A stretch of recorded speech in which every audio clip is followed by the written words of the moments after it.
जादुई पुस्तकालय और गुप्त द्वार। नीलगिरी की पहाड़ियों के बीच एक छोटा सा गांव था, जहां 10 साल का आर्यन अपने दादाजी के साथ रहता था।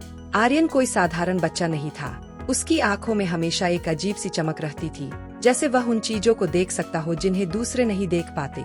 उसके दादाजी पंडित दीनानाथ गांव के सबसे पुराने और रहस्यमय पुस्तकालय के रखवाले थे। वह पुस्तकालय कोई मामूली जगह नहीं थी।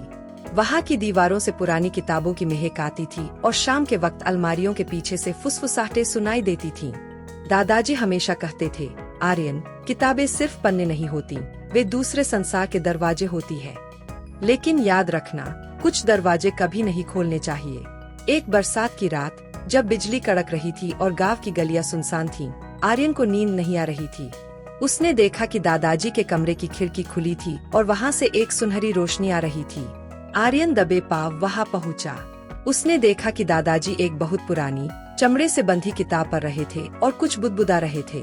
अचानक वह किताब हवा में तैरने लगी और उसमें से एक नीली लौ निकली। आर्यन डर के मारे पीछे हटा तो उसका पैर एक पीतल के फूलदान से टकरा गया। कौन है वहाँ? दादाजी ने चौंक कर पूछा। आर्यन सामने आ गया। दादाजी ने एक लंबी सांस ली और उसे अपने पास बुलाया। लगता है समय आ गया है आर्यन, तुम अब बच्चे नहीं रहे। दादाजी ने उसे वह किताब दिखाई। उसका नाम था काल वृत्तांत। दादाजी ने बताया कि बहुत दूर एक मायालोक है, जहाँ समय का संतुलन एक जादुई घड़ी से चलता है। लेकिन एक दुष्ट छाया राक्षस, जिसका नाम तिमिराक्ष है, ने उस घड़ी को चुरा लिया है। इसकी वजह से हमारे संसार में भी समय रुकने लगा है। अगर उसे नहीं रोका गया तो पूरी दुनिया एक अनंत अंधेरे में जम जाएगी। लेकिन मैं क्या कर सकता हूँ दादाजी? आर्यन ने घबराते हुए पूछा। दादाजी ने आर्यन के गले में एक चमकता हुआ पेंडेंट पहनाया। यह पेंडेंट तुम्हें सही रास्ता दिखाएगा। पुस्तकालय की तीसरी अलमारी के पीछे एक गुप्त रास्ता है जो मायालोक की सीमा तक जाता है। तुम्हें वहाँ जाना होगा और उस घड़ी को वापस लाना होगा। लेकिन याद रखना, वहाँ तुम्हारी सबसे बड़ी ताकत तुम्हारी बुद्धि और तुम्हारा साहस होगा। आर्यन ने खिड़की के बाहर देखा। बारिश रुक चुकी थी, लेकिन आसमान के सितारे हिल रहे थे, जैसे वे भी डरे हुए हों। उसने एक छोटा सा थैला तैयार किया, जिसमें कुछ रोटियां, एक टॉर्च और अपनी पसंदीदा जादुई कहानियों की किताब रखी। वह पुस्तकालय पहुंचा। तीसरी अलमारी भारी थी। आर्यन ने अपनी पूरी ताकत लगाकर उसे खिसकाया। उसके पीछे एक छोटा सा लकड़ी का दरवाजा था, जिस पर अजीब सी आकृतियां बनी थीं। जैसे ही आर्यन ने अपना पेंडेंट उस दरवाजे के पास ले जाया, दरवाजा अपने आप खुल गया। अंदर से ठंडी और बर्फीली हवा का झोंका आया। आर्यन ने पीछे मुड़कर दादाजी को देखा। दादाजी की आंखों में आंसू थे, लेकिन चेहरे पर गर्व था। डरो मत आर्यन, पूर्वजों का आशीर्वाद तुम्हारे साथ है। आर्यन ने अंधेरी सुरंग में कदम रखा। जैसे ही वह अंदर गया, दरवाजा पीछे से जोर से बंद हो गया। सुरंग के अंदर दीवारों पर मशाले खुद ब खुद जल उठीं, लेकिन यह मशाले आग की नहीं, बल्कि नीले प्रकाश की थीं। आर्यन आगे बढ़ता गया। उसका दिल जोर जोर से धड़क रहा था। अचानक उसे किसी के चलने की आवाज सुनाई दी। कौन है वहाँ? आर्यन ने टॉर्च जलाई। टॉर्च की रोशनी में उसने देखा कि एक छोटा सा जीव, जिसके कान लंबे थे और जो नीले रंग का था, एक कोने में दुबका बैठा था। वह जीव थर-थर कांप रहा था। कृपया मुझे मत मारना, मैं तो बस रास्ता भटक गया हूँ, उस जीव ने पतली आवाज में कहा। आर्यन ने उसे सहारा दिया। मैं तुम्हें नहीं मारूंगा, मेरा नाम आर्यन है। तुम कौन हो? मैं पिको हूँ, मायालोक का एक दूत। तिमिराक्ष के सैनिकों ने मेरे गांव पर हमला किया और मैं भागकर यहाँ छिप गया, पिको ने रोते हुए बताया। आर्यन को समझ आ गया कि उसे उसका पहला साथी मिल गया है। पिको, क्या तुम मुझे मायालोक के उस किले तक ले जा सकते हो जहाँ समय की घड़ी रखी है? पिको की आंखें बड़ी हो गईं। वह तो मौत का घर है। वहाँ छाया सैनिक और उड़ने वाले ड्रैगन पहरा देते हैं। आर्यन ने अपना पेंडेंट दिखाया। उसे देखते ही पिको चौंक गया। यह तो वीर हृदय का चिन्ह है। भविष्यवाणी सच हो रही है। ठीक है आर्यन, मैं तुम्हारे साथ चलूंगा, लेकिन हमें बहुत संभल कर रहना होगा।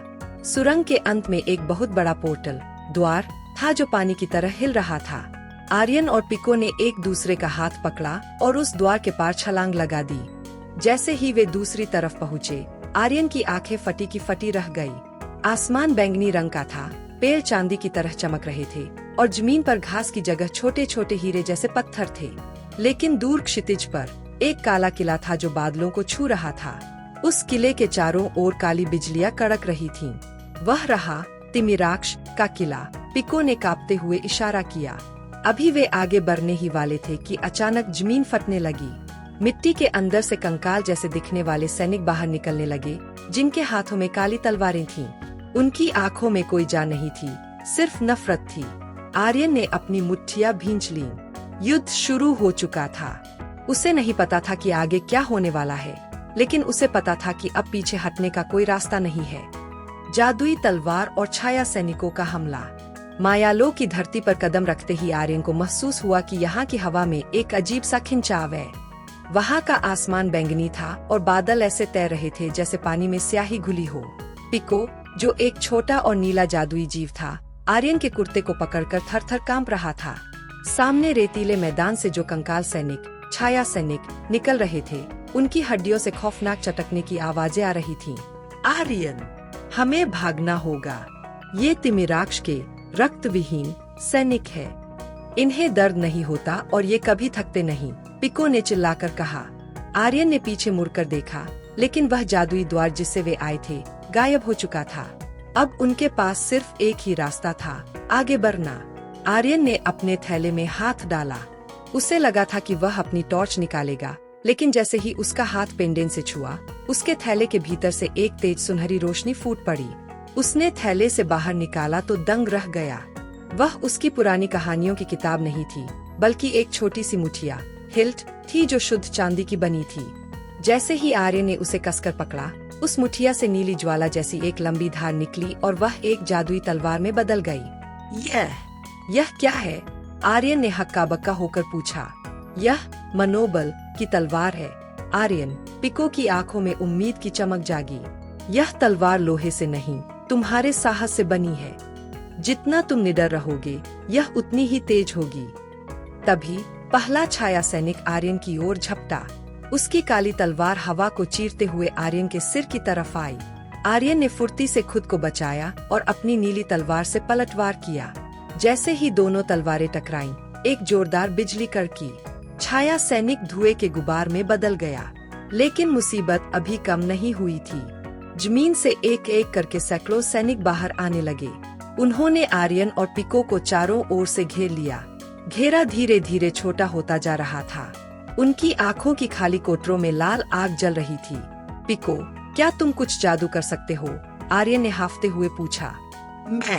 मैं सिर्फ भ्रम पैदा कर सकता हूँ, पिको ने जवाब दिया। उसने अपनी उंगलियां चटकाईं और अचानक मैदान में आर्यन जैसे दिखने वाले 10 और हमशक्ल खड़े हो गए। सैनिक उलझन में पड़ गए और नकली आर्यनों पर हमला करने लगे। यही मौका है, भागो, पिको चिल्लाया। वे दोनों मैदान की दूसरी ओर स्थित खामोश जंगल की तरफ भागे। लेकिन तभी एक विशाल साया ऊपर से गुजरा। वह एक छाया ड्रैगन था, जिसकी सवारी तिमिराक्ष का सेनापति कपाल कर रहा था। कपाल का चेहरा आधा जला हुआ था और उसके गले में खोपड़ियों की माला थी। एक तुच्छ मानव बच्चा मेरे स्वामी की घड़ी छीनने आया है। कपाल की आवाज ऐसी थी जैसे सूखे पत्तों पर कोई चल रहा हो। उसने अपनी छड़ी घुमाई और जमीन से काले हाथ निकले जिन्होंने आर्यन के पैरों को जकड़ लिया। आर्यन जमीन पर गिर पड़ा। साए उसके शरीर पर चढ़ने लगे, जिससे उसे बर्फीली ठंड महसूस होने लगी। उसका मनोबल गिरने लगा और उसकी तलवार की रोशनी फीकी पड़ने लगी। नहीं, मैं हार नहीं मान सकता, आर्यन ने दांत पीसते हुए खुद से कहा। दादाजी ने मुझ पर भरोसा किया है। पूरा संसार रुक रहा है, मुझे उसे बचाना होगा। जैसे ही आर्यन ने अपने परिवार और अपने गांव की हरियाली के बारे में सोचा, उसके भीतर एक गर्म लहर दौड़ी। उसका पेंडेंट सूरज की तरह चमक उठा। उसने एक जोरदार दहाड़ मारी और अपनी तलवार को जमीन में गाड़ दिया। प्रकाश का विस्फोट। तलवार से एक ऐसी रोशनी निकली जिसने पूरे मैदान को सफेद कर दिया। काले हाथ जलकर राख हो गए और कपाल का ड्रैगन डरकर आसमान की ओर भाग गया। कपाल चिल्लाता रह गया, तुम बचोगे नहीं लड़के, तिमिराक्ष तुम्हें खुद ढूंढेगा। जब रोशनी शांत हुई तो मैदान खाली था। सारे छाया सैनिक गायब हो चुके थे। आर्यन पसीने से लथपथ था। लेकिन उसकी तलवार अब और भी बड़ी और चमकदार हो गई थी। पिको हाफते हुए आर्यन के पास आया। तुमने कर दिखाया, लेकिन यह तो सिर्फ शुरुआत है। हमने कपाल को चुनौती दे दी है, अब वह अपने गुप्त जासूसों को हमारे पीछे लगाएगा। वे जंगल की सीमा पर पहुँचे। वहाँ के पेड़ लोहे जैसे काले थे और उनकी पत्तियां कांच की तरह धारदार थीं। इस जंगल को बोलते पेड़ों का वन कहा जाता था। जैसे ही आर्यन ने पहला कदम रखा, उसे एक गहरी भारी आवाज सुनाई दी। कौन है जो मेरे विश्राम में बाधा डाल रहा है?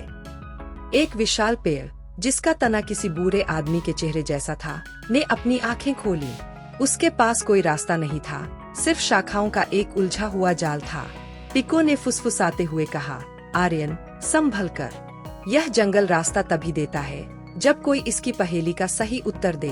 अगर उत्तर गलत हुआ तो ये पेड़ तुम्हें अपनी जड़ों में हमेशा के लिए जकड़ लेंगे।